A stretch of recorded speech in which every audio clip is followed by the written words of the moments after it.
Nagsimula na nga ang online voting para sa mga OFW sa buong mundo para sa eleksyon 2025 sa Pilipinas na nagsimula noong April 13 at magtatapos sa May 12, 2025. Ngunit maraming kababayan nating OFW sa iba't ibang bansa na nagbabahagi na may nagaganap daw na dayaan. Dahil nung bumoto sila ay straight na PDP laban ang binoto nila, ngunit after nilang makaboto ay iba ang lumalabas na mga pangalan.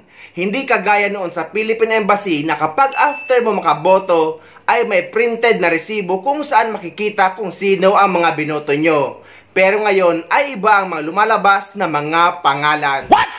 Nag-start lahat yung online votings ng OFWs. Nakakapanghina at nakakagalit kasi hindi akma yung result ng balota namin sa binoto namin, which is may mga resibo lahat yung binoto namin, tapos yung nakalagay sa result of my ballot of your ballot. Now out of 12 na binoto ko, yung pumasok lang is 3 or 4, tapos yung the rest hindi ko binoto kasi I vote PDP laban vote straight, tapos plus 2 na dalawa na yung sinabi ni Kong Pulong Duterte. Now COMELEC, paki-aksyonan to kasi hindi talaga okay. Ang daming galit na OFW ngayon dahil sa resulta or sa niluluto nyo or wow magic sarap. Ano to, Hello Garci? Grabe. As in, aksyonan nyo yan, COMELEC, kasi galit na galit yung ibang OFWs na bumoto. 54,000 pa lang daw yung naka-enroll dun tapos yung iba na nawawala ng gana. It's because yan, may nakaluto na agad diba? Sayang yung boto. Kaya lahat ng OFWs, bumoto kayo, screenshot nyo, screen record nyo para may laban tayo. Kahit ireklamo man natin yan, yung pinuno ng COMELEC, kaalyado ni Bangag. May karapatan tayong magreklamo kasi botante tayo Tanginang berno to. Ay, pakiaksyonan lahat, COMELEC. Huwag paabutin sa basta, ang hirap magsalita. Paalala ko lang sa taga-COMELEC, kagabi bumoto na ako. Yung boto ko straight PDP laban. Pero nung iniskan ko na yung before ako nag-cast proceed, ang lumalabas yung mga taong hindi ko binoto. Pero wag nyo kaming subukan, COMELEC. Naka-video lahat ng boto namin, naka-screenshot lahat kung sinong binoto namin, naka-record lahat kung sino ang binoboto namin. Kaya wag nyo na kaming subukan na dayain yung boto namin dahil alam namin kung sino binoboto namin. Hindi kami bumoboto sa mga taong hindi namin gusto. Nagbumoto kami sa taong gusto namin para kay Tatay Digong. Kaya wag mo kaming subukang mga OFW na dayain dahil meron kaming fruit. Hi guys, good morning. I never thought na yung video ko is mag-viral. I just want transparency. And as a voter, may karapatan tayo malaman yung totoo. Diba? And ang daming nag-PM sa akin na hindi na sila puboto. It's because of that.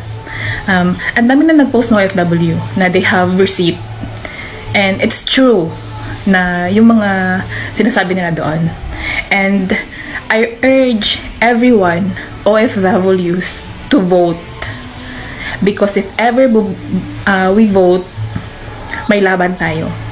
Diba? Hindi pwedeng hindi tayo bumoto, tapos ang dami nating salita. Diba? Wala tayong laban pag hindi tayo boboto. Kaya I urge everyone, OFWs, a hero, bumoto. Bumoto tayo. Because our vote is very important. Our one vote is equal to the future of our country. Kaya tulungan natin yung bansa natin. Not just the Dutertes, but because of our country na pabagsak na. Diba? As a Filipino citizen, I am a Filipino for nothing. Let's vote, everyone. And please, this coming May 12, Philippine election, please wear a green shirt or a Duterte shirt for those who support PDP Laban. Ito naman ang paliwanag ng taga-Comelec kung bakit ganito.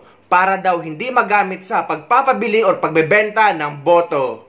Ang tanong ko lang dito mga OFW, paghihinalaan na magbebenta ng boto?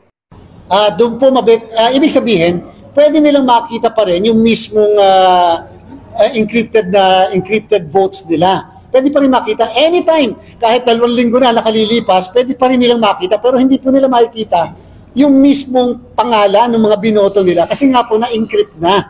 Once na nakas yung boto, encrypted na. Pero kahit kopyahin nila yung mismong encrypted na salita o script na tinatawag, ikumpara nila sa bawat araw na lilipas, pare-parehas po yun. Kasi ibig sabihin, yung boto niya na andon, na preserve, hindi po nagagalaw. So, yung po ay protection talaga natin upang hindi naman po magamit sa pagpapabenta nga ng boto. Pero naandyan yon at kung gusto nila mag-verify later kapag po tayo natapos na sa pagpaboto sa Mayo 12, piprint po yan ng mismo mga post at makikita po nila yung po mismo na mga balota na binoto po nila kung sila po yon.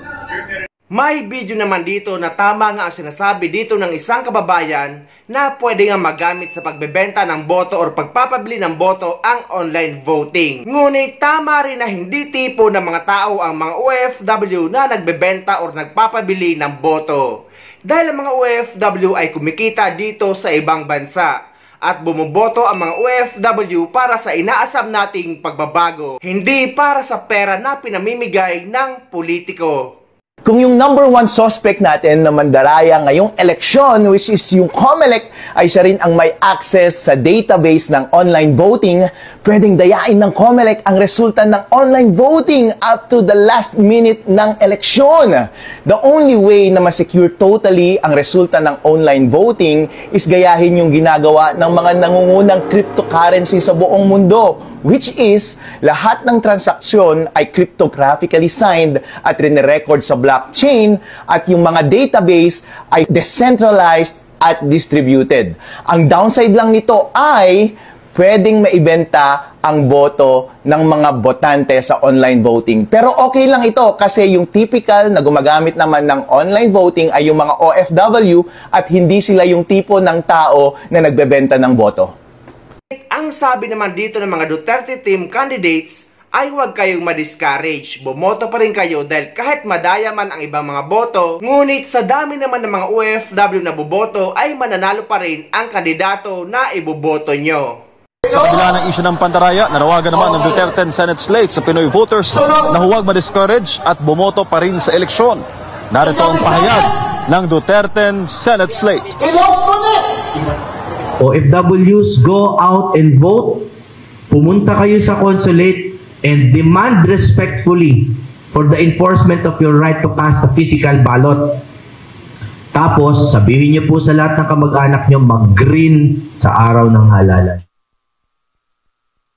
I think kung may mandadaya man, they already made projection as to the amount of votes na kinakailangan nilang idagdag. Ano ang ating gamot?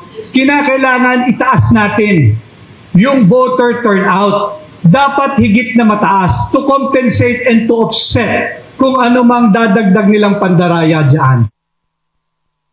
Part of their demolition team na sige, magpakalat tayo na nagkakaroon na ng dayan para hindi na boboto yung mga overseas Filipino workers, then there will be a very low turnout of voters in the OFW and there will be very low turnout naman doon sa voting here in the Philippines. Magtatagumpay po yung mga mandurugas kapag hindi po kayo bumoto. So habang inahantay pa po natin yung resulta ng mga petisyon sa Supreme Court, gawin po natin bumoto. Ako dito sa Dubai ay hindi pa rin bumoboto dahil ayaw kong sumabay sa dagsa ng mga OFW na bumoboto online at nag-uobserba pa tayo sa mga mangyayari.